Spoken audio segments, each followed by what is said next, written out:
Hi, here we are in week 11. How are you doing this week, Destiny kids? Let's remember, what is a Destiny kid? We are kids of value. We have hope for the future. We're people of influence.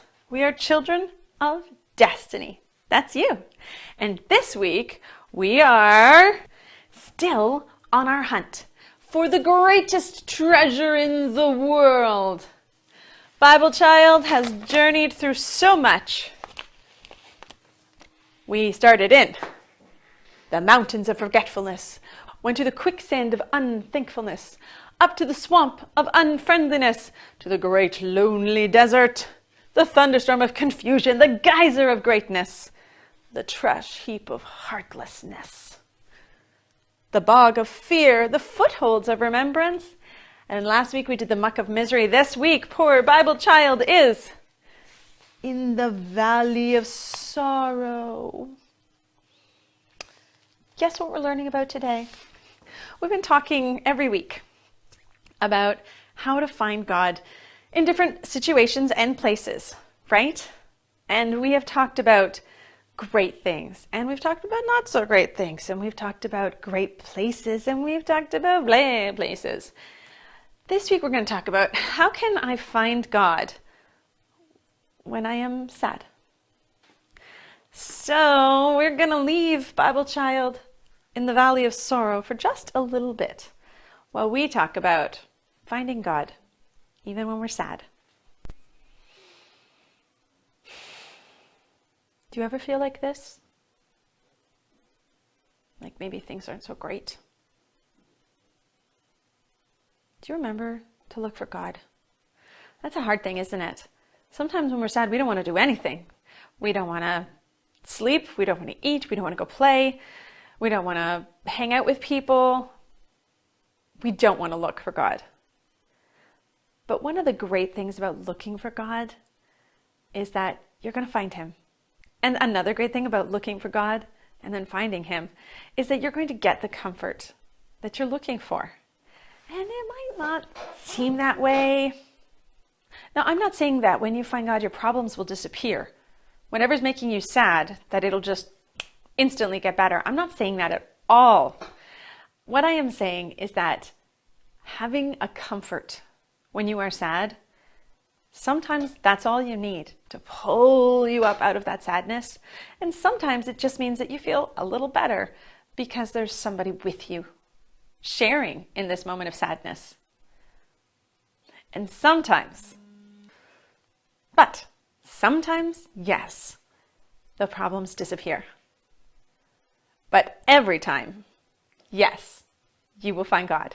We are going to learn about a treasure lost, made of gold. This time, literally made of gold. Now, Susanna Blunt's artwork has been in more Canadian homes than any other piece of artwork ever. Although you're more likely to find her artwork in your pocket or in your piggy bank. If you flip over a loonie or a toonie, you get to see Susanna Blunt's artwork. The big maple leaf was a set of 6 coins. It was a set of 6 coins that were made. Each coin weighed 220 pounds, and each coin is worth 1 million Canadian dollars. The big maple leaf was minted in Ottawa in 2007. It has a portrait of Queen Elizabeth II on the back, and it was considered the largest golden coin ever. It was 53 centimeters in diameter. So that means when you have a circle, if you were to go from one side of the circle directly across, that's diameter. So it was 53 centimeters wide. Not only was it the largest golden coin, but it was also the purest golden coin. It was 99.999% pure gold. So after the first one was made, they decided to make 5 more that were distributed around the world. One stays in the vault of the Canadian Mint. One is at the Royal Ontario Museum, and the other 4 were distributed around the world, and one ended up in the Bode Museum. Now, this made the Bode Museum very proud because their previous claim to fame was 1 million pieces of fine cheddar cheese. Now, they were very, very proud of the gold maple leaf until one day It was stolen. Some robbers broke into the museum with a skateboard. They pulled the gold maple leaf down, placed it on their skateboard, and rolled it out of the museum and across the railroad tracks and into a car, and they took off. Well, they were able to catch the thieves. There were 4 of them. But unfortunately, the coin has never been recovered. And maybe even more unfortunate is they suspect that the coin has been melted down into smaller pieces of gold, but they're not sure because the thieves won't reveal anything. And those coins were the biggest coins ever minted until Australia decided to release the golden kangaroo coin. That was 2011. This coin is a lot thicker, a lot bigger than the gold maple leaf. But the gold is not as pure, so we still have a claim to fame. So today, we are trying to help Bible Child to crawl up out of the valley of sorrow. And I'm going to be talking about some sad things. So I thought it might be nice if I shared with you some encouraging scriptures first. Because although, yes, sad times happen, knowing a few encouraging scriptures and keeping them in your heart and in your head can help you through those times. So we're going to start with Psalm 46. Now, all these scriptures I took from the book of Psalms. And the reason for that is because it's nice to have a go-to book for certain moods. So where do I look in the Bible when I am sad? Where do I look in the Bible when I want to rejoice? Where do I look in the Bible for scriptures about God's power? Where do I look in the Bible for scriptures about my destiny? All those things are important to know. So we're going to look in the book of Psalms. Psalms 46, 1. God is our refuge and strength, an ever-present help in times of trouble. Psalm 86, 4. Bring joy to your servant, Lord, for I put my trust in you. Psalm 86, 5. You, Lord, are forgiving and good, abounding in love to all who call to you. Psalm 86, 15. But you, Lord, are a compassionate and gracious God, slow to anger, abounding in love and faithfulness. Psalm 89, 2. I will declare that your love stands firm forever, that you have established your faithfulness in heaven itself. Psalm 91, 15. He will call on me, and I will answer him. I will be with him in times of trouble. I will deliver and honor him. Psalm 94, 14. For the Lord will not reject his people. He will never forsake his inheritance. And our scripture verse for this week is also from Psalms. Psalms 42, 5. Why are you downcast, O my soul? Why so disturbed within me? Put your hope in God. So keep these scriptures in mind while we talk about some very sad things. This story is from 1 Kings 17. And it's a story about sadness, actually. So we talked about the prophet Elijah. Remember that? How he fled from the queen because he was worried that she was going to kill him. And God said, hey, I am here. Hello. Well, this is another Elijah story. See, Elijah was a great man of God. He talked to God. He listened to God. But that doesn't mean sometimes he wasn't sad or scared, right? And sometimes he came across people who were suffering. And sometimes he was around the powerful. In this story, there was a widow. No. In this story, there was a woman whose husband had died and left her with one child, a son. And she loved her son, as most mothers do. But they were very poor. And one day she went to her pantry and she opened the cupboard and she found just this little bit of flour left. And then she went over to her supplies. Then she went over to her supplies and she found a little bit of oil. And she said to herself, there is enough flour and oil here for me to make one last meal for my son and I. And then we will have no more and we will die. And she was ready for that moment, as much as it made her sad. And then a man approached her and he said, "Would you get me some water, please? I'm so thirsty. I have been traveling for so long." And she said, "Yes, of course." And she went and she got him water. And while she was going into the house to get water, he shouted to her, "Oh, and could you bring me some bread? I'm really hungry." And she turned to him and she looked at him and she sadly shook her head and said, "I'm sorry. I have a little bit of flour and a little bit of oil. I really only have enough food for two. And I have a child. I'm going to mix this flour and oil together and I'm going to make one last loaf of bread for myself and my son. And that's going to be our last meal. I'm sorry, I don't have bread for you." And the man looked at her. Then he looked away. And to her eyes, it looked like he was listening, but she couldn't hear anything. So she just stared at him. And when he looked back, he smiled and he said, "Don't worry. You go and make me some bread, because God just told me that your flour and your oil will never be gone, and there will be enough bread for you and your son too." And I don't know what she thought in that moment. Perhaps she thought, "You crazy person." But perhaps she was so desperate that she wanted to believe. But either way, she went in the house and she made the last of her flour. She poured it out of the container, and then she poured the last of her oil and she shook out the last drops, mixed it all together, and she made a little loaf of bread for this stranger. And after it had cooked and it smelled so good and she was so hungry, she tiptoed over to her jar and she peeked inside, and you know what she saw? The flour was still there. The oil was still there. And she rushed out and gave the bread to this man and she said, "Who are you? Thank you." And he said, "Well, I am the prophet Elijah, but don't thank me. This is not my miracle. This is God's miracle, because you took care of a stranger. And out of the little you had, you listened and obeyed and you had faith. And that kind of thing changes your life." And she ran in the house and she made a loaf of bread for her and her son. And then she peeked inside the jar. And do you know what she saw?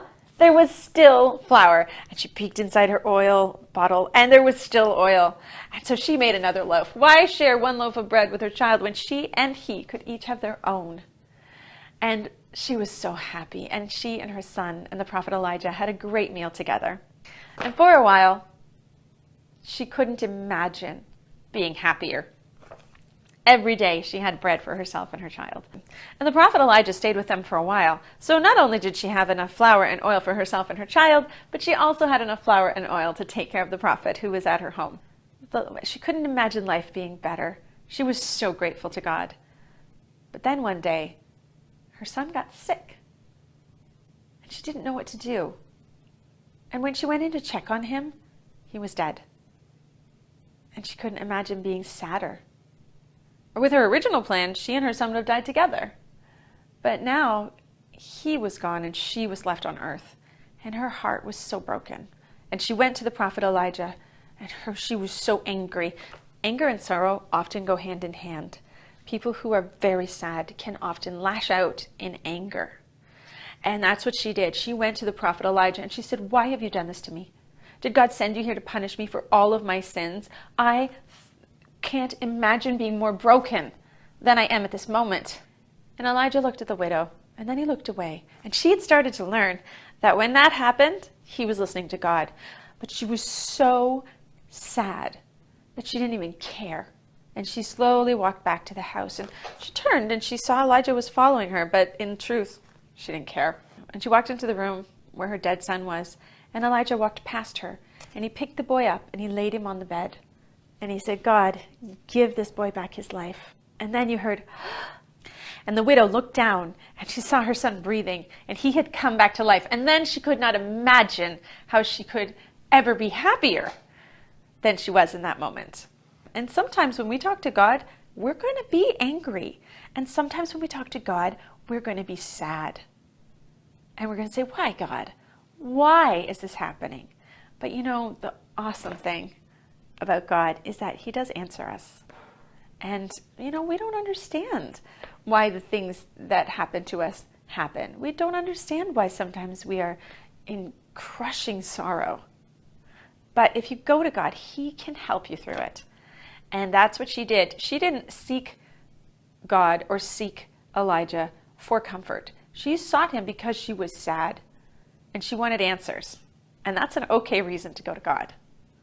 And if you look for God in your sorrow, he will help you climb out of the valley of sorrow where poor Bible child is now. He can lift you up, but you've got to look for him. And remember, he promises when you look for him, you find him. It is time for our treasure, not gold. Now, usually when I do the treasure, not gold, I find myself talking about a person who has contributed to society.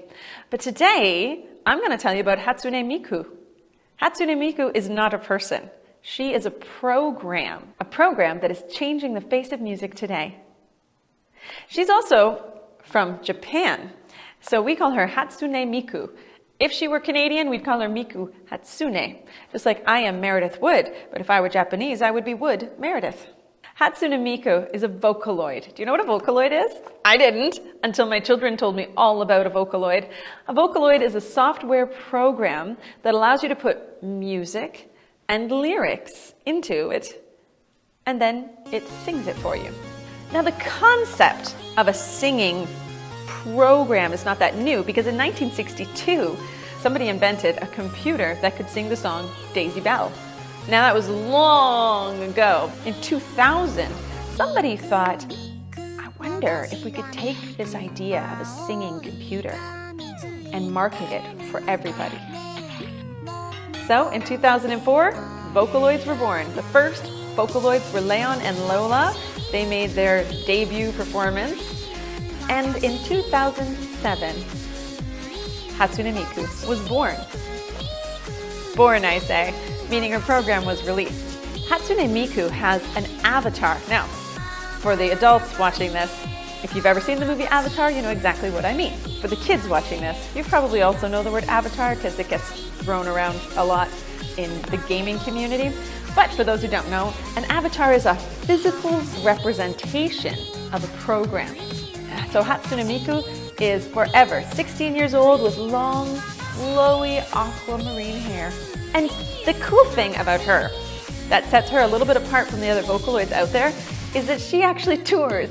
They set up a huge screen and she sings songs that were written by fans. She performs them on the stage. Her avatar appears on the screen and she walks around and she sings or she dances and she performs. And she's actually open for people, famous people like Lady Gaga. Some of the people whose music she performs, they can't even read music. But using the Hatsune Miku software has allowed them to create wonderful music. Miku is seen not really like a special person or a person at all. She's seen as a conduit through which you can express yourself. So you create the music, you input it into her program, and she performs it for you. And that is changing the face of music, allowing people with no understanding of musical theory to create beautiful music that is in their mind. So here is my very funny son, Kendrick. And we're talking today about a lot of sad things. So I thought it might be fun to intersperse some humor, because one thing, when I was looking up depression and sadness and how to deal with situations like that, try not to squeak. One thing that it was saying was people often use humor to get through sad times. So I have looked up a list of jokes. And my goal is to get Kendrick my ultimate goal is to get Kendrick to laugh, but I would be happy if I just got him to crack a smile. So You gotta let them see your face, because that way they can tell when I've succeeded. Are you ready? Mm-hmm. I have to try not to laugh when I'm saying them because I find them very funny. But let's see how I do. All right. What? All right, here we go. I think you might make me laugh by laughing. I know. I try not to do that. Are you ready? What do you call a fish wearing a bow tie? I don't know. It's sophisticated.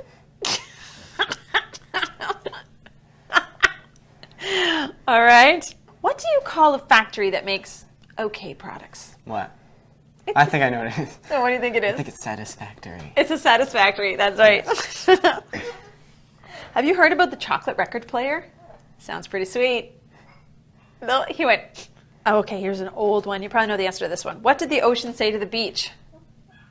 Nothing, it just waved. Yep. How does the moon cut its hair? Eclipse it. Now I'll say it without the accent. How does the moon cut his hair? I don't know. Eclipse it. Eclipse? Eclipse it. A skeleton walks into the bar and he says, hey, I'll have a beer and a mop. Get it? Yeah. Okay. Oh, this one's completely appropriate to this venue. Oh, shoot, I lost it. All right. Where do you learn to make a banana split? Where? In Sunday school.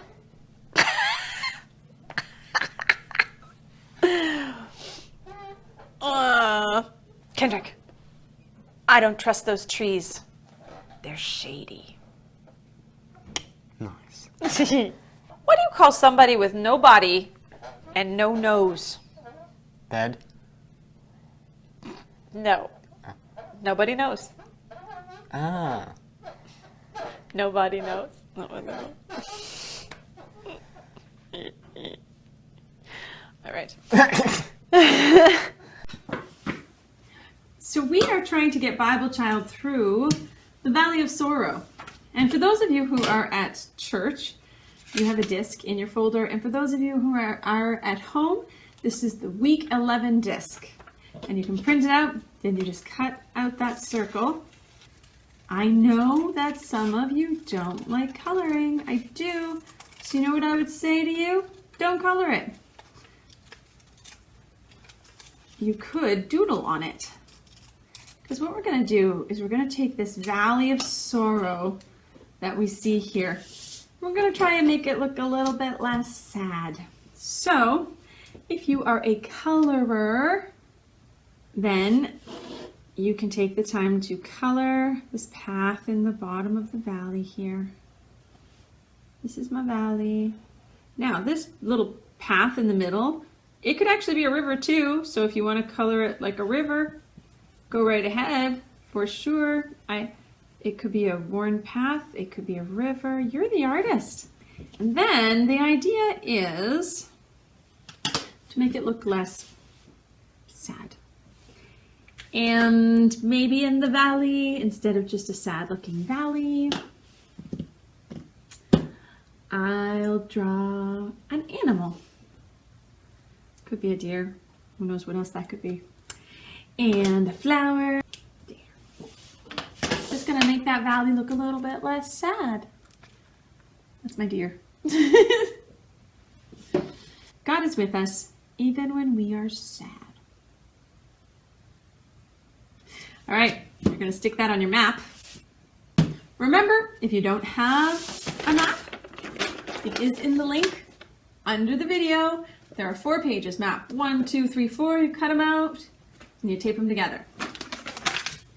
Now, this is lesson 11, so we're really close to the end of our search for the greatest treasure in the world. How exciting is that? Every week we've been adding a disc as we go on our journey. That's sort of what your map should look like now.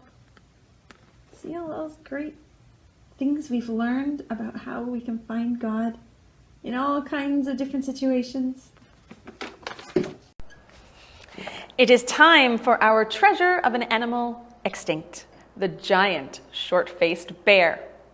Now, we have some really big bears that walk this earth right now. The polar bear is a huge animal, but the giant short-faced bear was quite a bit bigger than the polar bear. The thing I found interesting about this animal is that it went extinct about 11,000 years ago. Do you remember a few weeks ago when I talked about the First Nations tribe in British Columbia that had proven that they were in British Columbia 14,000 years ago? Keep that in mind. as I tell you about this bear. This bear went extinct 11,000 years ago, and it roamed all over Canada and even down into parts of the States. So this bear was roaming in the same area as these indigenous people. Here I'm going to tell you a little bit about it. The giant short-faced bear, when it was walking on its forelegs, was about 5 feet tall, a little less than 2 meters. When the animal reared up onto its hind legs, it was 3 to 3.5 meters tall. And unlike modern bears with their pigeon-toed feet, these bears had feet that pointed in, so they could run really fast, really, really fast. Most short-faced bears are extinct now, but there is one short-faced bear species that lives in South America, and it's pretty big. But look at the difference between the South American short-faced bear and the giant short-faced bear. And here, see the difference between the giant short-faced bear and the giant South American short-faced bear. So I gotta say, aren't you glad they don't walk this earth at the same time as we do anymore? They were huge. Well, here's our craft for today.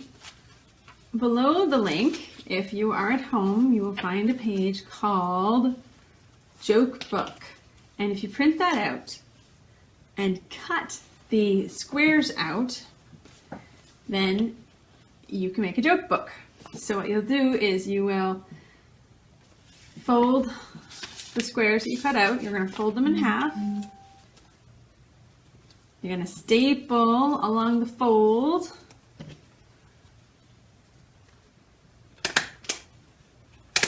All right. And then, for the kids who are at church, you already have a booklet in your folder. Now, here's my completed one. I did not make a very exciting title page for my first one. For my first one, I simply called it Meredith's Joke Book. But then I started thinking, like, what if I'm making my joke book for somebody else? You know, maybe somebody I know who's going through a really rough time. Then I might put a different title on my book. I might call it To Make You Laugh, or To Make You Smile.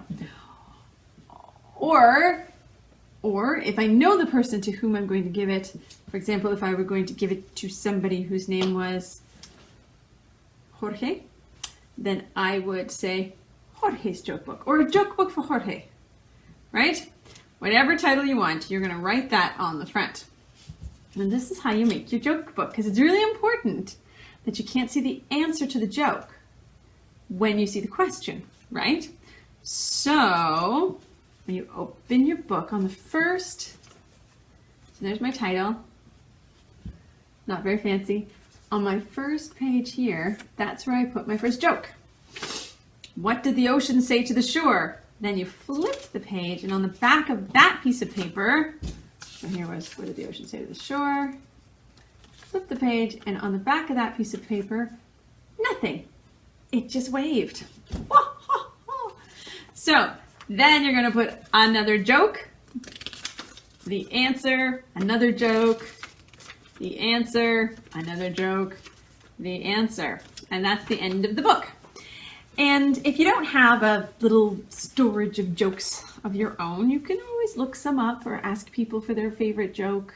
This project doesn't have to be done today. You're not handing it in, but it can be something that you start. And then you just keep it for, like, you know, one of those down days. Or, again, it's a great gift for somebody that you know is struggling. Maybe somebody who is sad because of something that happened, or just somebody who's having a sad day. You can give them the To Make You Smile book, or the joke book, or whatever you want to call it. And that's your craft. Here we go. We're done with the try not to laugh, because we both thought that try not to laugh was quite boring. And it's way more fun to share a joke with somebody who's laughing. Kendrick, what do you call cheese that's not yours? Nacho cheese. That's right.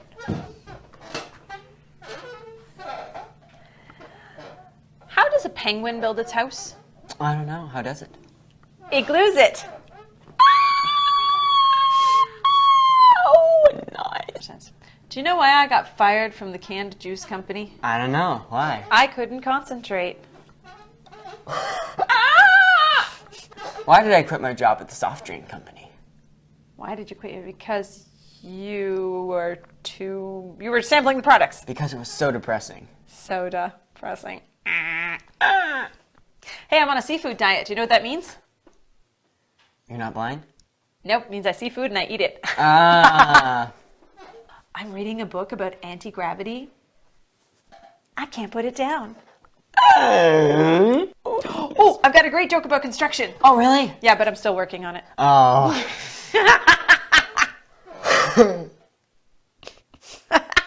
Kendrick, what's brown and sticky? A stick.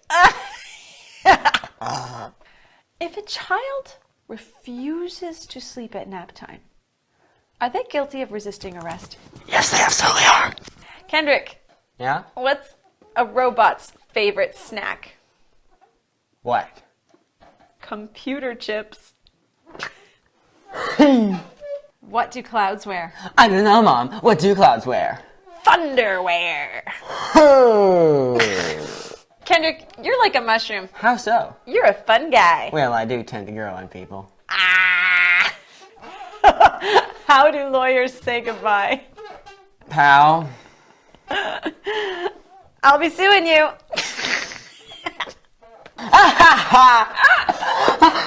That was just so funny. I love that. Kendrick, what do you call a belt made of watches? What? A waste of time.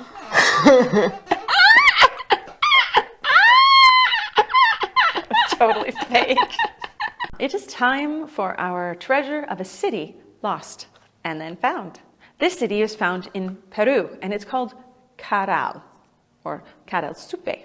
One of the things that I found super interesting about this place is when archaeologists started to discover places sort of around Caral, they said, this is really old. This is older than Machu Picchu. This might even be older than the Great Pyramids.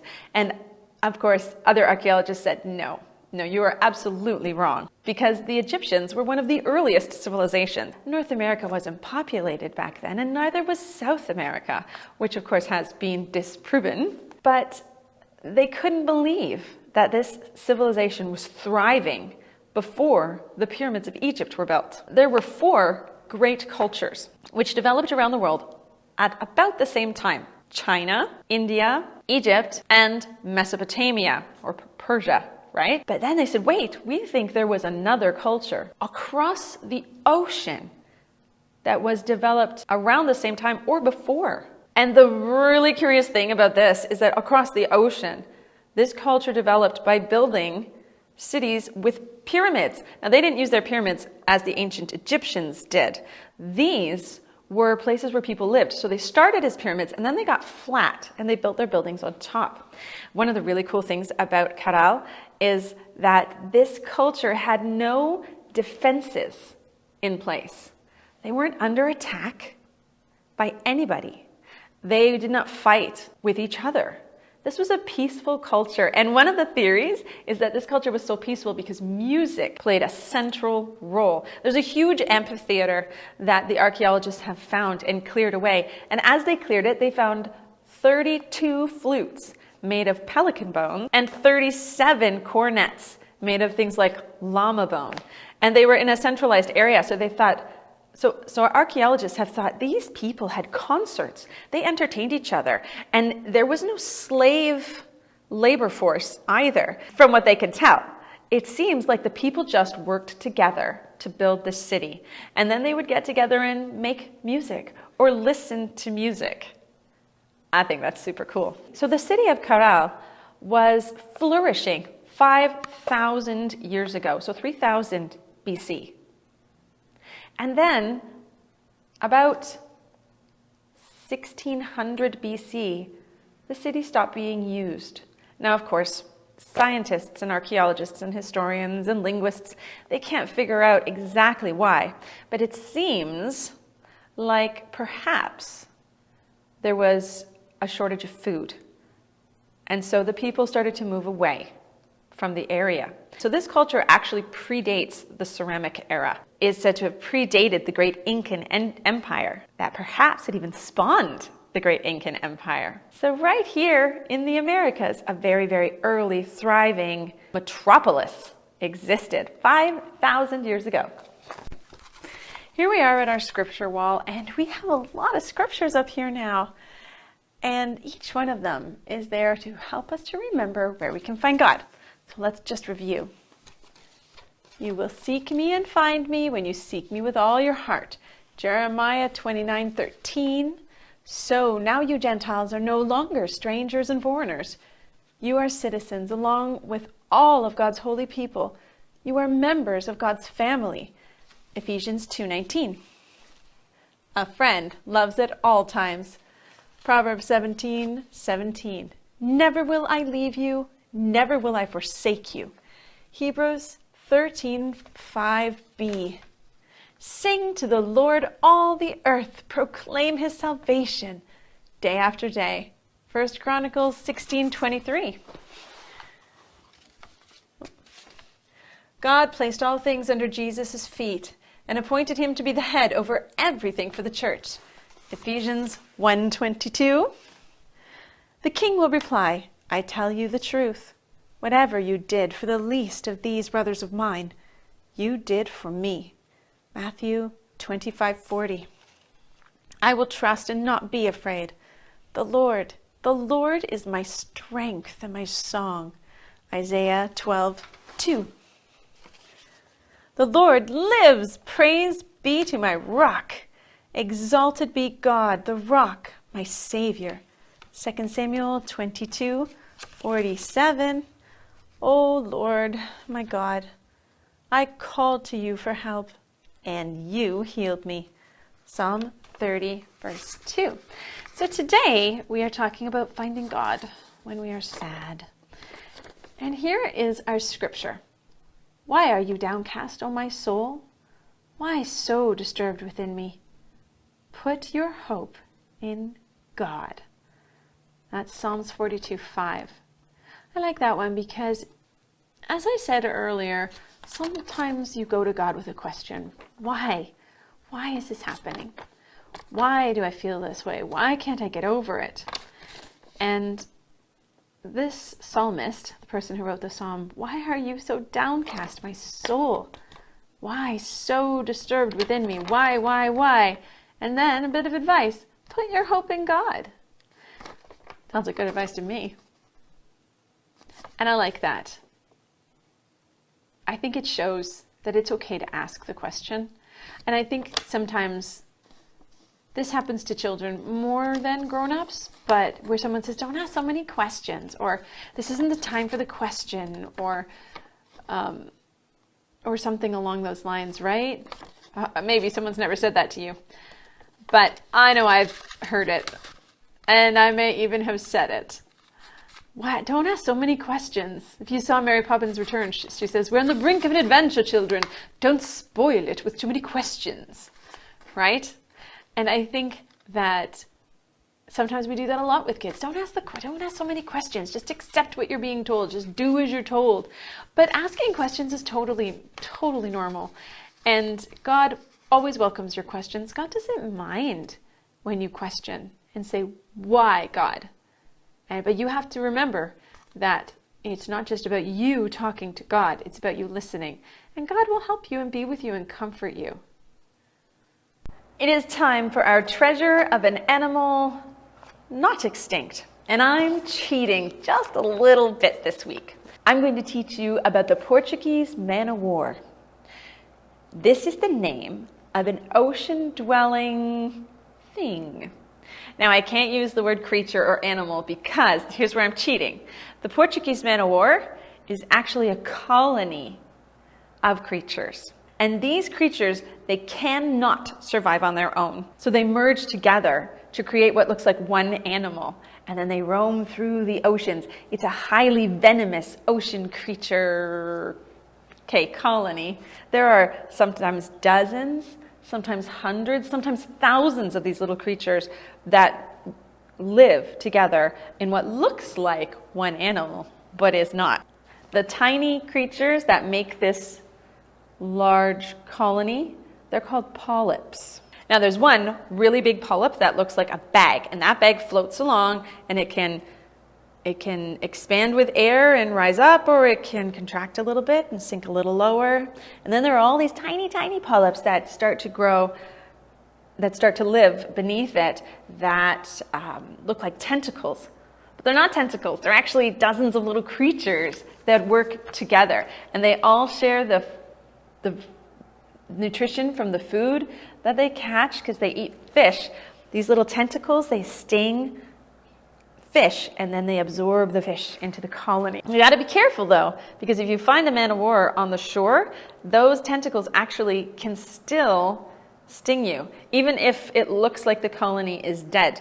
And when they die in the water and they float along, they could still sting animals too, but then they're dead, so they can't absorb the nutrition. It does have enemies. The loggerhead sea turtle and the ocean sunfish, they can eat it because they've got really thick skin, so the sting doesn't affect them. But the coolest enemy that they have is called the blue dragon sea slug. This is what makes this enemy so cool. When it kills the colony, it absorbs the toxins, and then it can use the toxins when it's hunting other animals. The man-o-war is pretty cool looking, and it comes in several different colors. It's blue and pink and purple. And these tentacles, well, they're not tentacles, right? This colony of animals that resemble tentacles, it can grow 165 feet long. That's over 50 meters long. Most of the time though, most of the ones that are discovered are much, much smaller. They're more like 10 meters long. People don't generally hunt this colony. And so it lives in the ocean undisturbed, but most of the time off on its own. One, maybe two, but because they float along on the ocean's currents and the winds above the ocean, sometimes many of them can come together, not meaning to. And when that happens, you can get what's called a legion of man-o-war, like 1,000 of these floating along. So although one man-o-war is probably not so dangerous for people, you don't want to go swimming where there's a whole legion, obviously. That's a pretty cool animal, eh? Not an animal, colony disguising itself as an animal. I think that we have successfully gotten Bible Child out of the valley of sorrow. Yay! Now we know that we can find God even when we're sad. So Bible Child's going to go on another journey. Uh-oh. Next week, Bible Child is in the valley of sorrow again, a different valley of sorrow. Well, let's see what we can learn. But for now, we have managed to find out.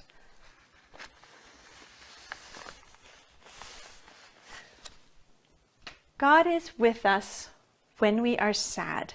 We can find God even in the saddest moments of our lives. Here we are at the end of our first week of the Valley of Sorrow, finding God even when we are sad. Do you have any guesses what I might have put in the treasure box this week? What kind of thing do people often use when they're sad? I'll show you. A tissue. Sometimes when we're sad, we have to wipe our eyes or blow our noses. So I put a clean tissue in my remember box so that I can remember that I find God even when I'm sad. I can remember I find God in nature. I find God in my family. I find God when I'm scared. I am falling down. I find God in church. I find God all around the world. I find God when times are exciting. I find God. I find God in my friendships. I find God when I look for Him. I find God in the everyday things. I find God when I'm sick. That's a lot of ways to find God, isn't it? It's almost like it's easy to find God when you're looking. Next week, we're in the Valley of Sorrow again with poor Bible Child. Don't worry, Bible Child. We're almost at the end.